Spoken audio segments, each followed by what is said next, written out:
అమర్ పిల్లలు వెళ్ళిన తర్వాత ఏంటి చంబా ఇదంతా ఇలా జరుగుతోందని మనోహరి టెన్షన్ పడుతూ ఉంటే, నేను చెప్పాను కదా మనోహరి ముందే ఆ పాపకి అరుంధతి అన్న పేరు ఉండబట్టే వీళ్ళందరూ కలవాలనుకుంటున్నారు. ఒకవేళ ఆ పాపే బాగి కూతురు అని తెలుసుకున్న మరుక్షణం బాగిని పాపని ఇక్కడికి తీసుకువచ్చేస్తారు అని చంబా అనడంతో, కాబట్టి వీళ్ళు ఆ పాపని కలవకుండా చేయాలి అని మనోహరి అంటోంది. తర్వాత బాగి రెడీ అవుతూ ఉంటే ఆరు పాప అక్కడికొస్తుంది. "బుజ్జమ్మ రెడీ అయిపోయావా? స్కూల్‌కి వెళ్దామా?" అని బాగి అడుగుతుంటే, "ఆ! నేనెప్పుడూ రెడీ అయిపోయానమ్మా" అని ఆరు పాప చెప్తుంది. "బుజ్జమ్మ నాకు అస్సలు నువ్వు పని పెట్టవేంటి? నీ పాటికి నువ్వే రెడీ అయిపోతావు. నేను రెడీ చేస్తానన్నా కూడా నాకు పని పెట్టకుండా నువ్వే రెడీ అవుతుంటావు ఏంటని" బాగి అడుగుతూ ఉంటే, "అవునమ్మా నీకు పని తగ్గించాలి కదా! నీకస్సలు పని పెట్టకూడదు. అందుకే నా పాటికి నేనే రెడీ అవుతూ ఉంటాను" అని ఆరు పాప అంటే, "నిన్ను చూసుకోవాల్సిన బాధ్యత నాది కదా! మరి నువ్వెందుకు రెడీ అవుతావని" బాగి అంటుంది. "కాదు నిన్ను చూసుకోవాల్సిన బాధ్యత నాది. నీపై ఈగ కూడా వాలకుండా, ఏమీ జరగకుండా చూసుకోవాల్సిన బాధ్యత నాదేనని" ఆరు పాప చెప్తుంటే, "నువ్వు అచ్చం మా అక్కలానే మాట్లాడుతూ ఉంటావు. మా అక్కలానే ప్రవర్తిస్తుంటావు" అని బాగి అంటుంది. అయినా "నువ్వు నన్ను చూసుకోవటం ఏంటని" అంటుంటే, "అంటే నువ్వు మీ అక్క పేరు నాకు పెట్టావు కదా! మరి నిన్ను చూసుకోవాల్సిన బాధ్యత నాదే కదా!" అని ఆరు పాప అంత చక్కగా మాట్లాడుతుండటంతో, "నువ్వు నా కూతురుగా పుట్టటం నేను చేసుకున్న అదృష్టం" అని బాగి అంటుంది. "కాదమ్మా! నేను నీ కడుపున పుట్టటం నేను చేసుకున్న అదృష్టం. నువ్వు నన్ను ఎంత బాగా చూసుకుంటున్నావు. నువ్వు నా గ్రేట్ మమ్మీవి. అందుకే నిన్ను బాగా చూసుకోవాల్సిన బాధ్యత నాది" అని బుజ్జమ్మ చెప్పటంతో, "థ్యాంక్ యూ బుజ్జమ్మ" అంటూ బాగి ఒక్కసారిగా పాపని హగ్ చేసుకుంటుంది. పాపని ముద్దులాడి, "సరే పద స్కూల్‌కి బయలుదేరి వెళ్దామని" బాగి అంటుంది. "ఒక్క నిమిషం మమ్మీ, ఈరోజు నువ్వు నాకు స్పెషల్‌గా కనిపిస్తున్నావు. స్పెషల్‌గా రెడీ అయ్యావని" పాప అంటే, "లేదే రోజులానే రెడీ అయ్యానే" అని బాగి చెప్తుంది. "లేదు మమ్మీ, నువ్వు నాకు స్పెషల్‌గా కనిపిస్తున్నావు. నువ్వు ఎందుకు స్పెషల్‌గా రెడీ అయ్యావు? ఈరోజు ఏదైనా విశేషమా?" అని ఆరు పాప ప్రశ్నిస్తూ ఉంటే, "అదేం లేదు. నీ కంటికి నేనలా కనిపిస్తున్నాను అంతే. పద స్కూల్‌కి టైం అవుతోందని" బాగి అంటుంది. అప్పుడే రాజుగారు అక్కడికొచ్చి, "ఎక్కడికమ్మా బాగి" అని అడగటంతో, "నేను స్కూల్‌కి వస్తున్నాను. డ్రాప్ చేసి వస్తానని" బాగి చెప్తుంది. "నేనున్నాను కదమ్మా! నువ్వెందుకు బయటికి వెళ్ళటం మంచిది కాదు కదా!" అని రాజుగారు అంటుంటే, "పర్వాలేదు బాబాయ్ గారు. మీ టెన్షన్ నాకు అర్థమైంది. నేను జాగ్రత్త పడతాను కదా!" అని బాగి అంటుంది. అయితే నేను కూడా వస్తానని అనడంతో, "సరే రండి బయలుదేరదాం" అని ముగ్గురు బయలుదేరుతూ ఉంటారు. తరువాత అమర్ రాథోడ్ పిల్లల కోసం వెయిట్ చేస్తూ ఉంటే, పిల్లలు అప్పుడే హాల్లోకి వస్తారు. "ఏంటి అంజు పాప మీ అందరి చేతుల్లో గిఫ్టులున్నాయేంటి? ఎవరికని?" రాథోడ్ అడగటంతో, "అదే మా అమ్మ పేరు పెట్టుకున్న ఆ పాప కోసం" అని పిల్లలు చెప్తారు. "ఓహో! మీరందరూ గిఫ్టులివ్వటానికి రెడీ అయిపోయారా? సరే సరే" అని రాథోడ్ చెప్తుంటే, "ఏంటి మనోహరి, ఆ పాప పేరు పెట్టుకున్నందుకే వీళ్ళిలా గిఫ్టులు తీసుకువెళ్తున్నారు. ఒకవేళ ఆ పాపే బాగి కూతురు అని తెలిస్తే ప్రాణం ఇచ్చేస్తారేమోనని" చెంబ అంటుంది.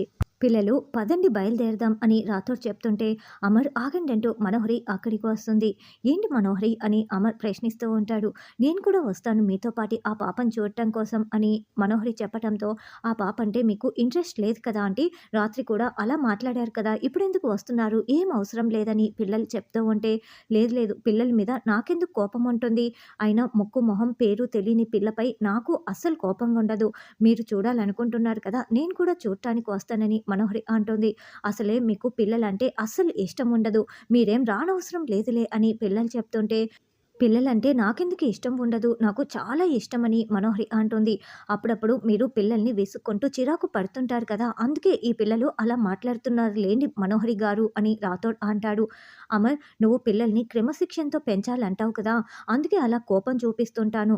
అది కూడా వీళ్ళ మంచి కోసమే అంతే అమర్" అని మనోహరి చెప్తుంది. "సరే ఇప్పుడు నువ్వు వస్తావు అంతే కదా మనోహరి, పద వెళ్దాం" అని అమర్ అంటాడు. "సరే పదండి ఆంటీ" అని పిల్లలు చెప్తుంటే, "మళ్ళీ ఆగండి ఆగండి" అని మనోహరి అంటుంది. "మళ్ళీ ఏంటి మనోహరి" అని అమర్ విసుగ్గా ప్రశ్నిస్తూ ఉంటే, "ఒక్కసారిగా మనమందరము ఇలా వెళ్ళి ఆ పాపను కలిస్తే ఆ పాప భయపడుతుందేమో. కాబట్టి ఈరోజు మేమిద్దరం వెళ్ళి కలుస్తాము. మీరంతా రేపు రండి" అని మనోహరి అంటే, "అసలే ఆ పాప అంటే మీకు ఇష్టం ఉండదు. పైగా రాత్రి కూడా అలా మాట్లాడారు. మా అమ్మ పేరు పెట్టుకున్న ఆ పాప మాకు ముఖ్యం. మీకు ముఖ్యం కాదు కాబట్టి మీరే డ్రాప్ అయిపోండి. మేము ఈరోజు వెళ్లి చూస్తాము. కావాలంటే మీరు రేపు రండి. అంతేకాని మమ్మల్ని అడ్డుకోకండి" అని పిల్లలు సూటిగా మనోహర్‌నే రావద్దని తేల్చి చెప్పేస్తారు. "మనోహరి వీళ్ళు వినేలా లేరు. మనం తర్వాత మాట వేద్దాంలే. ఇప్పుడు వదిలేసేయ్" అని చెంబ మెల్లగా చెప్పటంతో, "సరే సరే మీ ఇష్టం. వెళ్దాం పదండి. ఈరోజే అందరం వెళ్దామని" మనోహరి అంటోంది. బాగి వాళ్ళు స్కూల్ దగ్గరికి రాగానే, "అమ్మా! ఇదే మా స్కూల్ చాలా బాగుంది అమ్మా. పిల్లలు కూడా చాలా మంచివాళ్ళు. నాకు చాలామంది ఫ్రెండ్స్ అయ్యారు తెలుసా?" అని పాప చెప్తూ ఉంటే, "అన్నట్లు నిన్న ఒక అక్కని కలిసానన్నావు కదా!" అని బాగి అంటుంది. "ఆ! అంజలి అక్క, అంజు అక్క కదా!" అని పాప చెప్తుంది. "ఎక్కడ చూపించు ఒకసారి పరిచయం చెయ్యి" అని బాగి చెప్తుంటే, "ఇంకా రానట్లు ఉందమ్మా" అని పాప చెప్తుంది. అప్పుడే అమర్ వాళ్ళు లోపలికి వస్తూ ఉంటారు. అయ్యో! మేడం గారిని వెంటనే ఇక్కడి నుంచి తీసుకువెళ్ళిపోవాలని అమర్ వాళ్ళని చూసేసిన రాజుగారు కంగారు పడుతూ, మేడం మనం వెంటనే ఇక్కడి నుంచి బయలుదేరి వెళ్దాం, ఆశ్రమానికి వెళ్దామని తొందర పెడుతూ ఉంటారు. అదేంటి రాజుగారు ఎందుకు మీరు అంతలా టెన్షన్ పడుతున్నారు అని బాగి అంటుంది. అంటే ఆశ్రమంలో పిల్లలు మాత్రమే ఉన్నారు కదా! మనం ఇద్దరం లేకపోతే ప్రాబ్లమ్ అయిపోతుంది కదమ్మా! అని రాజుగారు అంటారు. ఆయమ్మలున్నారు కదా! కాసేపు చూసుకుంటారులే బాబాయ్ గారు. కాబట్టి మనం అంజలి పాపని చూసేసి మాట్లాడి వెళ్దామని బాగి అంటుంది. అయితే మీరు త్వరగా ప్రిన్సిపల్‌తో మాట్లాడండి. మళ్ళీ క్లాసులు స్టార్ట్ అయితే ప్రిన్సిపల్ మేడం బిజీ అయిపోతారు అని రాజుగారు టెన్షన్ పట్టి బాగిని అక్కడి నుంచి లోపలికి పంపించేస్తారు. తాతయ్య నువ్వు ఎందుకు అంతలా టెన్షన్ పడుతున్నావు అని పాప కూడా ప్రశ్నిస్తూ ఉంటుంది.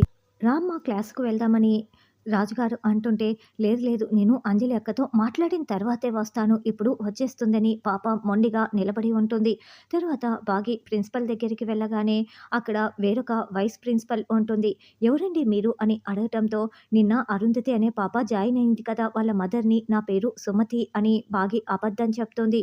ఓహ్! ప్రిన్సిపల్ మేడం బోర్డు మీటింగ్‌కి వెళ్లారు. ఈరోజు నేను చార్జ్ తీసుకున్నాను. చెప్పండి ఏం మాట్లాడాలని అనడంతో పాప గురించి బాగి ఏదో మాట్లాడుతూ ఉంటుంది. అదుగో ఆ తాతయ్య పక్కన నిలబడి ఉంది ఆ పాపే బుజ్జమ్మ అని అంజు చూపించటంతో పిల్లలందరూ కూడా పరుగులు పెడుతూ హాయ్ బుజ్జమ్మ అంటూ రావటంతో ఎవరక్కా వీళ్ళంతా అని ఆరు పాప ప్రశ్నిస్తూ ఉంటుంది. మా అక్క మా అన్నయ్యలు మా నాన్న అని అందరినీ పరిచయం చేస్తుంటే పాప హాయ్ అండి అని అమర్‌కి హాయ్ చెప్తుంది. హాయ్ గాడ్ బ్లెస్ యూ అంటూ అమర్ దీవిస్తూ ఉంటాడు. అదేంటి అచ్చం అరుంధతిలాగే పాప ఉంది కదా! అని చెంబ అంటే, అవును అదే మళ్ళీ పుట్టింది కదా! అలాగే ఉంటుంది అని మనోహరి తెగ టెన్షన్ పడుతూ ఉంటుంది. సార్ పాప భలే కలుపుగోలుగా ఉంది కదా! అని రాథోడ్ అంటాడు. అవునని అమర్ అంటాడు. జన్మ మారినా దాని బుద్ధులు ఏమాత్రం మారలేదు అని మనోహరి తిట్టుకుంటూ ఉంటుంది. మా అక్క, అన్నయ్యలు అని అంజు మళ్ళీ పరిచయం చేస్తుంటే పిల్లలు షేక్ హ్యాండ్ ఇస్తూ ఉంటారు. ఇక ఆరునే గుర్తు చేసుకుంటూ ఉంటారు. ఏమైంది అందరూ అలా అయిపోయారని అంజు అడగటంతో తన్ని తాకుతూ షేక్ హ్యాండ్ ఇస్తుంటే ఏదో తెలియని ఫీల్ వస్తోంది అని అమ్ము చెప్పటంతో అవును మాకు కూడా అలాగే అనిపిస్తోందని ఆనంద్ ఆకాష్ చెప్తాడు. వాళ్ళ అమ్మ కదా అలాగే ఉంటుందని చెంబ అంటే మరి నాకెందుకు కరెంట్ షాక్ కొడుతోందని మనోహరి అంటుంది. తను వచ్చిందే నీకు కరెంట్ షాక్ ఇవ్వటం కోసం కదా మనోహరి అని చెంబ అంటుంది. మన అమ్మ పేరు పెట్టుకుంది కదా! అందుకే తెలియని ఫీల్ వస్తోంది అని అంజు పాప చెప్తే, అవును మన అమ్మ పేరంటే అది మనకు ఒక వైబ్రేషన్ కదా! అందుకేనని అమ్మ కూడా అంటోంది. డాడ్ మీరు కూడా ఓసారి షేక్ హ్యాండ్ ఇవ్వండి. ఆ ఫీల్ ఏంటో మీకు కూడా అర్థమవుతుందని పిల్లలు చెప్పటంతో అలాగేనంటూ అమర్ షేక్ హ్యాండ్ ఇవ్వటంతో ఇక బాగిని, ఆరుని గుర్తు చేసుకుంటూ ఉంటాడు. 6 ఏండ్ల క్రితం విడిపోయిన తండ్రి, కూతుర్లు ఇప్పుడు తెలియకుండానే ఇలా కలుసుకున్నారు అని రాజుగారు అనుకుంటూ ఉంటారు. ఏంటి డాడ్ మీకు కూడా తెలియని ఫీలింగ్ వచ్చింది కదా! అని అంజు పాప అడుగుతూ ఉంటే అమర్ చెయ్యి చూసుకుంటూ ఉంటారు. మనోహరి ఆంటీ మీరు కూడా షేక్ హ్యాండ్ ఇవ్వండి అని అంజు పాప చెప్పటంతో మీరిచ్చారు కదా! నేనెందుకులే ఇవ్వటం అని మనోహరి అంటుంది. మీకు హ్యాండ్ ఇవ్వటం తప్పిస్తే షేక్ హ్యాండ్ ఇవ్వటం ఏం తెలుసులే రాక్షసి అని రాథోడ్ అనుకుంటూ ఉంటాడు. "బుజ్జమ్మ ఇదిగో మీకోసం మేము గిఫ్ట్‌లు తీసుకువచ్చామని" పిల్లలు ఇస్తూ ఉంటే ఎందుకని ఆరు పాప అంటుంది. "ఇప్పటినుంచి నువ్వు మా ఫ్యామిలీ మెంబర్‌లాగా, మా చెల్లిలాగా. అందుకే నీకోసం మేమంతా గిఫ్ట్‌లు తీసుకువచ్చాము. తీసుకో తీసుకో" అని ఇవ్వటంతో థాంక్ యూ అక్కయ్యలు, థాంక్ యూ అన్నయ్యలు అని పాప తీసుకుంటూ ఉంటే మనోహరి ఇప్పుడే ఇలా చేస్తున్నారు. ఇక రక్త సంబంధం అని తెలిస్తే ఇంకేమైనా ఉందా అని చెంబ అంటే అందుకే రక్తపాతం సృష్టించేస్తానని మనోహరి అంటుంది. చూడు అప్పుడప్పుడు నువ్వు మా ఇంటికి వస్తూ ఉండాలని పిల్లలు చెప్తుంటే మా అమ్మ వచ్చింది. మా అమ్మ పర్మిషన్ తీసుకొని చెప్తానని రెండి చూపిస్తానని పాప చెప్పటంతో ఇక బాగి వస్తూ ఉంటుంది. మనోహరి టెన్షన్ పడుతూ ఉంటుంది.